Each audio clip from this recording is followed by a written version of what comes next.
Hello everyone, আশা করি আপনারা সকলে ভালো আছেন। আপনাদের সকলকে স্বাগত আমাদের ইউটিউব চ্যানেল His247 এর মধ্যে। আমরা বেশ কিছুদিন ধরে আলোচনা করছি বাংলাদেশকে নিয়ে। তার মধ্যে থেকে আজকে যে নিউজটা বেরিয়ে এসেছে বাংলাদেশ থেকে সেটা হলো ঢাকা বিশ্ববিদ্যালয়ের একজন প্রফেসর সেখানে একটা অনুষ্ঠান চলছিল কোনো একটা কারণে। সে অনুষ্ঠানের মধ্যে কিন্তু পুরোপুরিভাবে বলে দিয়েছে যে ভারত হলো বাংলাদেশের কিন্তু সবচেয়ে বড় শত্রু, পাকিস্তান হলো বাংলাদেশের সবচেয়ে বড় মিত্র রাষ্ট্র। যেকোনো সময় আমাদের যদি সাহায্য দরকার সেটা আমরা বাংলাদেশ থেকে পেয়ে থাকি, বেসিক্যালি পাকিস্তান থেকে পেয়ে থাকি। সেক্ষেত্রে বাংলাদেশের কৃতজ্ঞ থাকা উচিত পাকিস্তানের প্রতি। এই বক্তব্যটাই দিয়েছে ঢাকা ইউনিভার্সিটির একজন প্রফেসর এবং এটাও বলেছে যে বাংলাদেশের কি করা উচিত? একটা ট্রিটি সাইন করা উচিত। নিউক্লিয়ার ট্রিটি, যেকোনো ট্রিটি না, নিউক্লিয়ার ট্রিটি। কার সাথে? পাকিস্তানের সাথে। যে ভবিষ্যতে যদি বাংলাদেশের উপর কোনো একটা দেশ হানা আনে, সেক্ষেত্রে কি দেখা যাবে? সেক্ষেত্রে দেখা যাবে পাকিস্তান কিন্তু তাকে বাঁচাতে আসবে। তো এরকমই ঘটনা ঘটেছে। সেই ঘটনা নিয়ে আমরা আলোচনা করব আজকে। সেই ঘটনা তোলপাড় লাগিয়ে দিয়েছে। ঢাকা ইউনিভার্সিটির একজন প্রফেসর সে এই বক্তব্য রেখেছে। এছাড়াও আরেকটা খবর আছে, সেটা হচ্ছে পাকিস্তান প্রেম নিয়ে। আমরা বেশ কিছু ভিডিও থেকে বলে যাচ্ছি যে বাংলাদেশের মনে কিন্তু পুরোপুরিভাবে পাকিস্তানের প্রতি একটা প্রেম জন্মেছে। সেই প্রেমটা আমরা আজকেও দেখব যে কি কারণে সেই কথাটা আমরা এতদিন ধরে বলে আসছি। চলুন দেখা যাক খবরগুলো কি, কি রয়েছে। আপনারা আপনাদের বেসিক্যালি বাঁদিকে দেখতে পারবেন। যারা মোবাইলে ভিডিও দেখছেন বাঁদিকে দেখতে পারবেন। প্রত্যেকটা পেপারের কাটিং নিয়ে এসেছি আমি। বড় নিউজ চ্যানেলগুলো যেগুলা রয়েছে সেটা কিন্তু এই জিনিসটাকে তুলে ধরছে। বড় পত্র-পত্রিকা যারা রয়েছে, সম্পাদিক, এডিটোরিয়াল রয়েছে সেইসব জায়গাতে কিন্তু এটা ছাপানো হচ্ছে। যে জিনিসটা দেখা যাচ্ছে সেই প্রফেসরটার নাম বেসিক্যালি তার নাম হচ্ছে সাজিদুজ্জামান। ওকে? প্রফেসর সাহিদুজ্জামান, জামনে তাই নাম হোক, আমার কনসার্স আছে, আমার দেশের তো নয়। ওকে, সে কিন্তু পুরোপুরি বলছে we have to develop a nuclear treaty. খুব সুন্দর। আমরা নিউক্লিয়ার ট্রিটি তৈরি করবো একটা উইথ পাকিস্তান। পাকিস্তানের সাথে। Pakistan is the most reliable and trustworthily security ally of Bangladesh. মানে একটা পুরোপুরি মানে বিশ্বাসযোগ্য আর রিলায়েবল মানে সহযোগিতাপূর্ণ। রিলায়েবল বলতে যাকে যেটা বলা হচ্ছে মানে চলবে আমাদের মার্কেটে চলার মতো। ওকে, আমাদের বন্ধুত্বপূর্ণ, রিলায়েবল বা আমাদের সাথে থাকবে এরকম একটা বেস্ট, মানে পাকিস্তানকে করে বেস্টের জায়গায় নিয়ে চলে এসেছে। গুড, বেটার, বেস্ট এ নিয়ে চলে গেছে। ওকে, সুপারলেটিভ ডিগ্রি লাগিয়ে দিয়েছে। This is exactly what the Indian don't want us to believe. যেটা ভারতরা পুরোপুরিভাবে বিশ্বাস করতে পারেন যে পাকিস্তান আমাদের সবচেয়ে বড় মানে এলাই টেলাই এইসব কথা বলেছে। সে জায়গা থেকে দাঁড়িয়ে যে জিনিসটা কথা আমরা আজকে আলোচনা করবো যে পাকিস্তান প্রেম তো জন্মেছে বাংলাদেশীদের মনে। অর্থাৎ এই বাংলাদেশীদের মনে পাকিস্তান প্রেমটা বহু বছর ধরেই ছিল, সুপ্ত অবস্থায় ছিল। যেটা আমরা আগে বলে এসেছিলাম না, বা শেখ হাসিনা বলেছিল যে রাজাকারের দেশ। ওকে, রাজাকার যারা রয়েছে তারা পুরোপুরিভাবে এই আন্দোলনের সাথে যুক্ত। দেখা যাচ্ছে এখন যে সেই রাজাকাররাই রয়েছে যারা পুরোপুরিভাবে পাকিস্তানকে সাপোর্ট করতো। তারাই কিন্তু এখন মাথা চড়া দিয়ে উঠেছে পুরোপুরিভাবে। জামাত বাহিনী থেকে শুরু করে প্রত্যেকে। হিন্দিতেও যে খবর দেখবেন নবভারত টাইমসে বেরিয়েছে, এছাড়া ওনও বের করেছে এবং বিভিন্ন ইন্ডিয়া টুডে থেকে শুরু করে বিভিন্ন পেপারে এটা কিন্তু ছাপানো হয়েছে। যেটা বলা হচ্ছে পাকিস্তান কা বাংলাদেশ में पैर जमाने का बड़ा ऐलान जल्द उठने जा रहा है 3 कदम यूनिट सरकार को मिल रहा है सपोर्ट। বেসিক্যালি ৩ টা স্টেপ নেওয়ার কথা বলা হয়েছে। ৩ টা স্টেপের মধ্যে একটা হবে স্যার ভিসা ফ্রি, যেটা নিয়ে আমরা কথা বলছি, যেটা নিয়ে ডক্টর মোহাম্মদ ইউনূস আগে বলেছে বেসিক্যালি। তাদের যে ক্যাবিনেট বানিয়েছে তারা, সেখানে কিন্তু তারা বলেছে পুরোপুরিভাবে। কি বলেছে যে পাকিস্তান যেহেতু বাংলাদেশীদের জন্য ভিসা ফ্রি করেছে, যে বাংলাদেশের কোনো একজন ব্যক্তি যদি পাকিস্তানে ঘুরতে যেতে চায় তবে সে ঘুরতে যেতে পারে, তার কোনো সমস্যা হবে না। ঠিক তেমনি আমরা জানি পিনাকি ভট্টাচার্য বলে একজন রয়েছে যিনি প্যারিসে থাকেন। ওকে, প্যারিস থেকে তিনি বলছিলেন কি, তিনি বলছেন বেসিক্যালি যে আমাদের এমন উচিত পাকিস্তানের জন্য ভিসা ফ্রি করে দেওয়ার জন্য, যাতে পাকিস্তানের লোকজন কিন্তু বাংলাদেশে আসতে পারে। বাংলাদেশে কারা আসবে সেটা তো আমরা ভালো করেই জানি।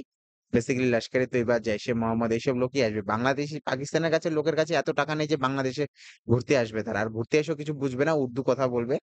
সে জায়গা থেকে দাঁড়িয়ে ভারতের সাথে সম্পর্কটা ধীরে খারাপ হচ্ছে। তার চেয়েও বড় ব্যাপার যেই কথাটা আমরা বলতে চাচ্ছি সেটা দেখবেন, আমি জিনিসটাকে গোল করে রেখেছি, সেটা হচ্ছে 12ই সেপ্টেম্বরের নিউজ এটা। ওকে, 12ই সেপ্টেম্বরে বাংলাদেশের ভিতরে বাংলাদেশের যে প্রেস ক্লাব রয়েছে সে বাংলাদেশের ভিতরেই, বাংলাদেশের মধ্যে সবচেয়ে বড় দাগাবাজ কান্ট্রি সেটা হচ্ছে পাকিস্তান বাংলাদেশের জন্য। সে পাকিস্তানের যে রচয়িতা করেছে, যে পাকিস্তানকে সৃষ্টি করেছে মোহাম্মদ আলী জিন্নাহ, সে জিন্নাহ ৭৬তম বেসিক্যালি ৭৬তম ডেথ অ্যানিভার্সারি, মৃত্যু বার্ষিকী দিবস কিন্তু পালন করা হয়েছে বাংলাদেশের ভিতরে প্রেস ক্লাবের মধ্যে। এই জিনিসটা বুঝতে পারছেন তো? মানে পাকিস্তান প্রেম কতটা বাংলাদেশীদের মনে জেগে উঠেছে, যে যেই দেশের সেনাবাহিনী বাংলাদেশের মহিলাদের মানে নির্যাতিত করেছে, রেপ করেছে। এখনো অনেক বাংলাদেশের সন্তানদের জন্ম হয়েছে যেগুলা হচ্ছে পাকিস্তানির দান। ওকে? সে জায়গায় আমরা কথা বলতে চাই না, তাদেরকে অপমানিত কখনোই করতে চাই না। খুবই দুর্বিষহ সময় গিয়েছে। একটা সময়, যে সময় আমরা মানে খুব বাজে অবস্থা দেখেছি ১৯৭১ সালে বাংলাদেশের মধ্যে। কিন্তু সেই জায়গায় যাচ্ছি না। কিন্তু বাংলাদেশীদের মধ্যে এরকম পাকিস্তান প্রেম হঠাৎ করে জন্মে নিয়েছে, সেই প্রেমটা যে এত পরিমাণে এগিয়ে যাবে যে মোহাম্মদ আলী জিন্নাহর মৃত্যুবার্ষিকী বাংলাদেশের ভিতরে মানানো হচ্ছে। ভেবে নিন আমাদের দেশের মধ্যে ভেবে নিন না যে রবার্ট ক্লাইভ যে ছিল, রবার্ট ক্লাইভ যে ১ম পলাশির যুদ্ধ লড়েছিল, সেই পলাশির যুদ্ধের সময় যে কূটনীতিবিদ ছিল যে রবার্ট ক্লাইভ, সেই রবার্ট ক্লাইভের যদি জন্মদিন আমাদের দেশে পালন করা হয়, রবার্ট ক্লাইভের জন্মদিনের দিন যদি ভারতের ছুটি দেওয়া হয়, সেক্ষেত্রে ভারতবাসী মেনে নিবে? কখনোই মেনে নিবে না। কিন্তু বাংলাদেশের ক্ষেত্রে কিন্তু এটা ঘটেছে। মোহাম্মদ আলী জিন্নাহর মৃত্যুবার্ষিকী ৭৬তম মৃত্যুবার্ষিকী মানে এই লোকটা ৭৬ বছর হয়েছে। মানে দেশের একটা ভাইরাস ছিল। লোকটা পড়া শিক্ষিত আমিও মনে করি যে লোকটা শিক্ষিত ছিল। কিন্তু লোকটার মাথায় একটু কিরা ছিল বেশি। বেসিক্যালি যে আমাদের দেশের মধ্যে এখন হিন্দুত্ব একটা মানে বেসিক্যালি মাথায় ঢুকে গিয়েছে, ঠিক তেমনই জিনিস ঢুকে গিয়েছিল তার মাথাতেও একটা যে পাকিস্তান মুসলিম রাষ্ট্র বানাবো। ওকে? সেই জায়গায় দাঁড়িয়ে কিন্তু পুরোপুরিভাবে একটা মানে মুসলিম কান্ট্রি বানিয়ে সে মুসলিম কান্ট্রি দুভাগে ভাগ হয় পরবর্তীকালে ১৯৭১ সালে সেই জায়গা থেকে দাঁড়িয়ে কিন্তু বাংলাদেশীরা পুরোপুরিভাবে পাকিস্তানকে পছন্দ করে না।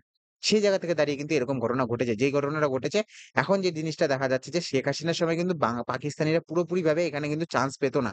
কেন চান্স পেত না? যে পাকিস্তানের যে ডিপ্লোমেসিরা রয়েছে তারা কিন্তু কোনোভাবেই কিন্তু বাংলাদেশের মধ্যে নিজের পা কিন্তু আগাতে পারেনি। সেই জায়গায় দাঁড়িয়ে যতদিন শেখ হাসিনা ছিল, এখন যেহেতু শেখ হাসিনা নেই, সে জায়গায় দাঁড়িয়ে কিন্তু পাকিস্তানের লোকগুলো কিন্তু মাথাচড়া দিয়ে উঠছে। যারা পাকিস্তানের মানে খুব মানে আলালের ঘরে দুলাল বা পাকিস্তানের জিন যাদের ভিতরে রয়েছে এখনো পর্যন্ত তারা কিন্তু এখন মাথাচড়া দিয়ে উঠছে।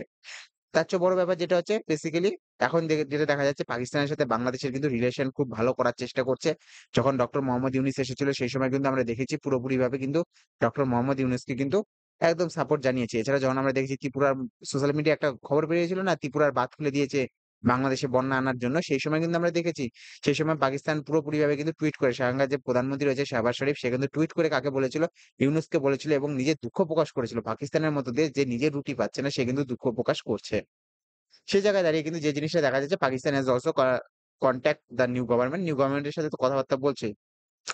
আর বেসিক্যালি বেশ কিছুদিন আগে প্রায় ১ সপ্তাহ আগে যে জিনিসটা ঘটেছে সেটা হচ্ছে বেসিক্যালি যে জিনিসটা লক্ষ্য করা যায় সেটা হচ্ছে পাকিস্তান বলছি বাংলাদেশের যে মিনিস্টার রয়েছে তারা এই জিনিসটা বলতে মানে নিজের মনের মধ্যে একবারও ভেবে দেখেনি সেটা হচ্ছে তারা বলছে যে আমরা বাংলাদেশের সাথে পাকিস্তানের যে ঘটনাটা ঘটেছিল ১৯৭১ সালে, সেই ঘটনাটা আমরা ভুলে যেতে চাই এবং ভুলে গিয়ে আমরা কিন্তু একে অপরের সাথে হাত মিলিয়ে কিন্তু আমরা এগিয়ে যেতে চাই।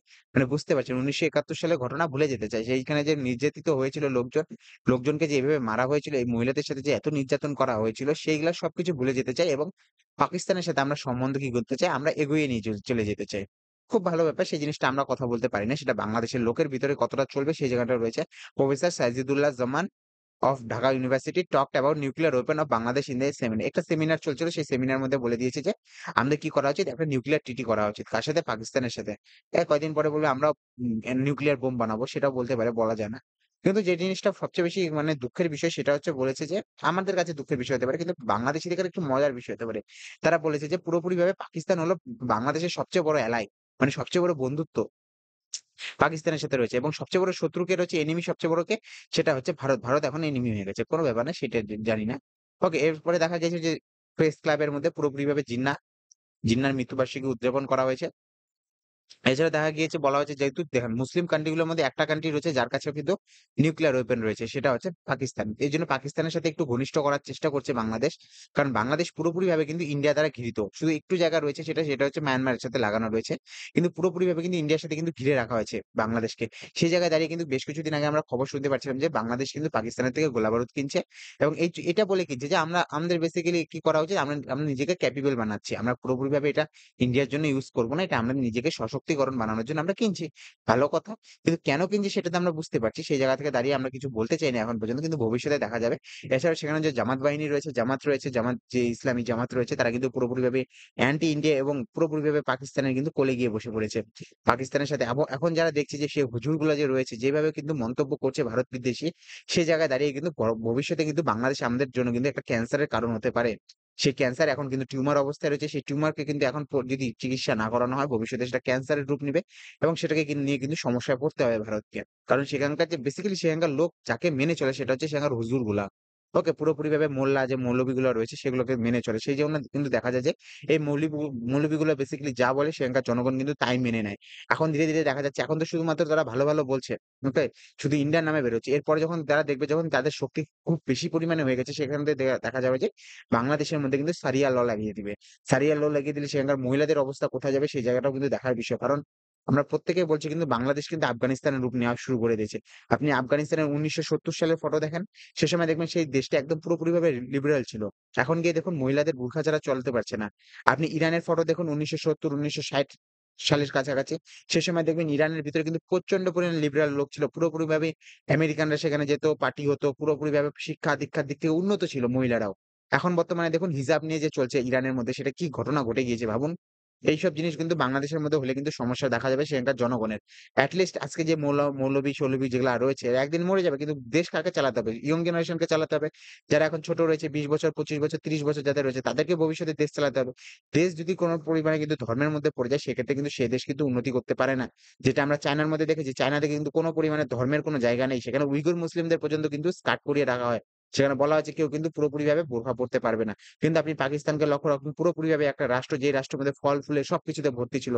মানে পুরোপুরিভাবে আপনি পাকিস্তানকে দেখুন ১৯৪৭ সালের পর থেকে সবচেয়ে বেশি সমৃদ্ধ, ভারতের থেকেও বেশি সমৃদ্ধ ছিল পাকিস্তান। কিন্তু শুধুমাত্র ধর্মের কারণে, শুধু ধার্মিক কট্টরতার কারণে কিন্তু আজকে গিয়ে পাকিস্তানের এই অবস্থা হয়েছে। বাকি আপনাদের সাথে যেটা ভালো লাগে সেটা করবেন। গালাগালি দিতে চাইলে গালাগালি দিবেন। দেখা হবে আপনাদের সাথে অন্য একটা ভিডিওতে। Have a good day. Bye, by.